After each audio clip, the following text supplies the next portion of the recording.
yung attack on the Senate started naman in 2023, di ba? Nung gusto nilang i-abolish ang Senate.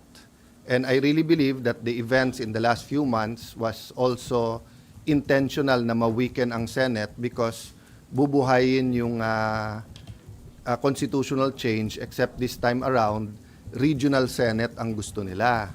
But to do that, siguro, part of the enticement is that may term extension, and then yun nga, regional Senate. In theory, maganda yon kasi each region will have their senators. But the reality is, if you have 36, 48, 60 senators, yung possibility na maging rubber stamp, nandun talaga. Diba? So at this time of crisis, I don't take it against anyone of thinking about political reforms, whether maganda yung motibo o hindi. Pero naghihirap ang tao eh. So whether you talk about electricity, agriculture, prices of gamot, prices of rice, dun muna sana.